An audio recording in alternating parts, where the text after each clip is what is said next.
over the last probably 5 or 6 years, if you look back, you'll probably see there's been quite a shift happening in humanity. People are unsettled. They don't know why. People want to make changes. They don't know how. No matter how much you want to move ahead in life, always seems to be something there, an obstacle.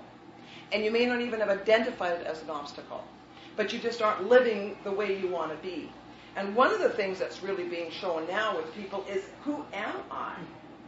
I just want to be me, because we've been kind of living with a mask and always having to be what societal standards or norms have taught us we should be, from parents and religion and education and all those other myriads of things we've been exposed to throughout our lifetime. Well, in that lifetime, we have had a tremendous amount of downloading, which in the psychological world would be called belief systems or programs. So those are at a deep conscious level. And we know, pretty much what we are in terms of subconscious and conscious. But there's a lot about that we now know, that science is now supporting, research is now supporting, that we're going to be going through some of this tonight and then experience more of an experiential, tomorrow doing more of an experiential participation with what does this mean? How do I change? How do I even know what's within me that I don't want to anymore let control me? Because we think it's our cognitive processing mind, the conscious mind, that's running the show, and it's not. So now we know, if that's not running the show, then what is? So how do I identify that? And all of that part is very easy to identify when we connect with our bodies and start to feel what we're feeling. But that's the other thing that's been taken away, is you're not supposed to feel. So, especially with the men in the world, you're not supposed to feel. And women, having now moved into their own careers, since the 60s predominantly, women have been caught up in that as well. So they've lost the nurturing kind of I'm there for you, keeping the glue together and the glue to the family, into now we've got two separate identities working, and now two separate personalities developing in family units. That's gone out into communities, and so it's really difficult now to even know who we are, and people are working all of their lives until they get to retirement, and then there's a myriad of other problems that seem to present themselves. So why is that happening? So we can go in a number of different directions with this, because it's also what's been happening on the planet in terms of, well, who's controlling the purse strings of the planet, right? Who's controlling the taxation? Who's controlling my health care? Who's controlling the education? And where is that control that I can identify? But before we get there to make some kinds of changes, in order as we identify that, how do I make changes for me, we have to understand who I am. And so most people haven't really we haven't been taught who we are. We think we're physical bodies, that we've got a cognitive processing mind, and that as long as we get educated and follow the rules and follow the right pathways, then that our life will just take off where we're supposed to go. Well, it worked for a few decades, but it's not working now. So we're seeing a myriad of relationships that are coming apart, and they don't realize why. They've lost who they were in those relationships. There's so much stress happening externally. I mean, if you look at just the information coming into us, it used to be in the mid-50s something like 2,000 pieces of new information a year, and now it's 700,000-800,000 a day. And most of this we're not even aware of that's coming at us. You watch the TV, there's a lot of programming coming through that you're not seeing. So we've really been stuck in a perspective and a paradigm here that we haven't really been able to stand back and identify. So those of you that have heard me before will have heard some of this before. But if you have any questions or wondering why I'm saying things or where I'm going with this or where the information came from, then just stop and we deal with that as we go. So it's a very relaxed kind of atmosphere. And so I'll just sort of start off maybe with everything is energy, because we know everything is energy. We learned that, I think, in grade 5 science. Everything vibrates, everything's energy. But we just take it and leave it in the mental plane, which is where the rest of our beliefs and programs are, and we don't understand what that means. So we say, oh yes, the table vibrates, and everything's a frequency, and again, it's just mental plane science. But what you haven't been taught, maybe some of you have, but for the most part, is that energy is consciousness. So when it's consciousness, it's a completely different perspective on how does that affect me. And so we can look at things, excuse me, that appear to be inanimate, but at the quantum level, it's not inanimate. It's, some people call it the thinking stuff, some call it the unified field, some call it the divine matrix, quantum field, whatever you want to call it. There is an energy, and if you look outside, you can see it on a day, and you'll see little sparkly kind of things popping, jumping around, little hoopy things jumping around. That's the quantum field. Well, what does all that mean? Well, it starts off at a very elementary, basic understanding is I am that field. Well, if I am that field, who am I as a human being? So one of the very first things we have to be aware of and understand is that all energy is consciousness. So it reacts. It may not have a cognitive processing that goes on with that consciousness all the time, but it does react, it does respond, and it does retain information. So if you look at everything you've ever done, and you've imprinted it some way, then you can start to see there's accumulation here of what's happened over our lifetimes, and how is that affecting me today? And we think, well, people who have emotions or, drama people, whatever. So what we don't, again, really consciously aren't aware of is emotions are consciousness. Feelings are consciousness. We have a concept, thoughts are consciousness, because we've been taught thoughts create.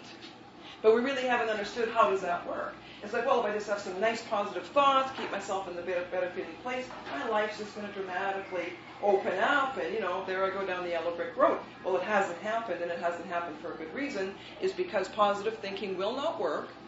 It cannot possibly work unless the subconscious is in alignment with it. And we're going to keep it in for this workshop, the three separate consciousnesses. So we're really, in effect, at the quantum level, three entities. We are what we call the subconscious, which is an entity unto itself. And we are the consciousness that does the processing. It can imagine, it can create, it can plan, perceives a future, even though that doesn't exist in the reality. Then there's a higher part of us, a higher mind, a higher awareness. So whatever you want to call that, some people will call that a God or the universe. It doesn't matter what you call it. It's a consciousness that has all information, because in the quantum world, in the universal world, we see now it's all mathematical and all geometric. It's all geometry. But it's that a geometry we don't see with our physical eyes. So when we experience something, we send this out, and we get a coding that's put into the field. And so that is a frequency. So where does that go? So those are some of the things we're going to be getting into a little bit more tomorrow, but in specifics of what you are dealing with as an individual. So that it's not just pie-in-the-sky information. It's like, how do I experience this? So if energy is consciousness, then we need to understand that it vibrates. If we understand it vibrates because it's energy, and it's got consciousness that can be imprinted and impacted, which can be held within me in what we call our energy field, and we feel it sometimes in our physical body, then how do we change that? And we change it by altering the frequency. So there's frequencies all around us, right? There's radios, there's TVs, there's cell phones, there's all these frequencies. There's different light, there's X-ray, there's far infrared, there's all kinds of different light. We don't perceive it from our physical point of view, because everything in our world here is in a third dimension perspective, and we see with our physical eyes with a third dimension light reflection. But you may have heard of people that can sort of see beyond this veil. Many people can perceive beyond the veil. And many people can, through feelings, kinesthetically. Others can get information from the field. So there's all of this stuff that we've been able to do, which is an innate, we're born with these capabilities, and yet every time you look at education, it's saying, poo-poos it and says, no, you aren't, you've only got to use your mind. And there's a reason that this has happened, is because you can't control a humanity that knows who it is. So if you want to be able to tax people, and you want to be able to put laws out there, and you want to be able to have control, then you must tell these beings that the only capacity they have is on the mental plane. Because then you must listen and understand and follow the rules as I set them out. So that's a whole different workshop about what's been going on this planet. But just for an understanding that because you may have been working hard, or because you may not understand why things have happened, or what's gone on with relationships in the past, or someone, currently or whatever, a lot of this was, in a sense, out of your control. Because you didn't realize what was going on. So what we're going to be doing is moving more into an awareness so that you can get control. There's numbers of different modalities that you can use to release those energetic charges. And it's so miraculous when you look at the research. It's like, those cranky things that you have it in Reno and Las Vegas. What do you call those? Slot machines. And all that stuff spinning in them, and all of a sudden it locks in on something.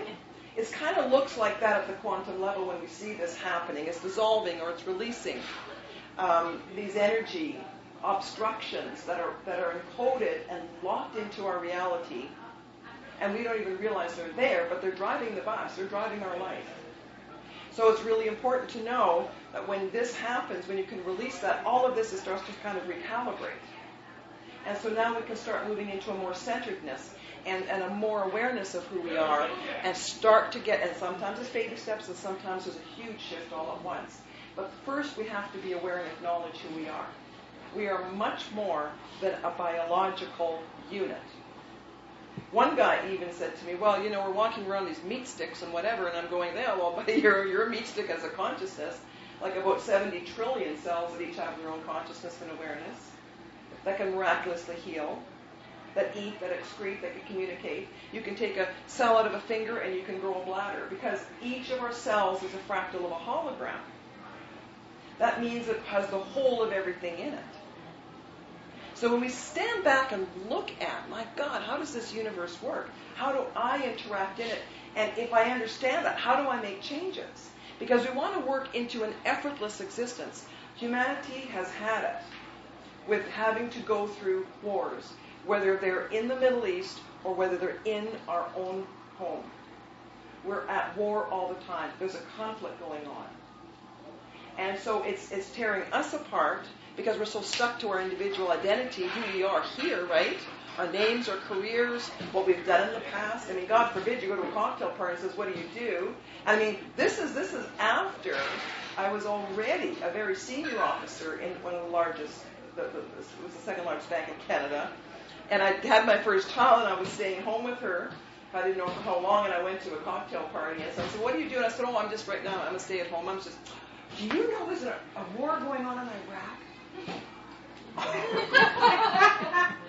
Because if you stay home, you've got to be, secluded and shrouded and a dingbat.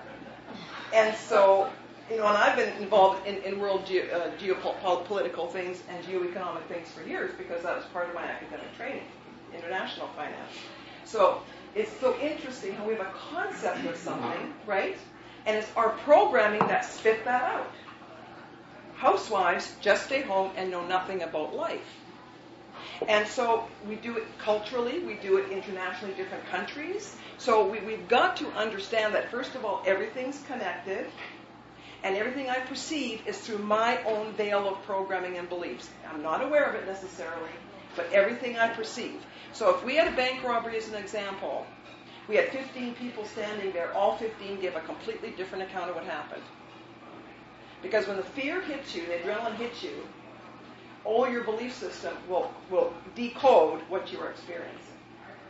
So we've got to get a handle that, stand back and observe ourselves. We stand back and say, okay, who am I being here? And observe ourselves.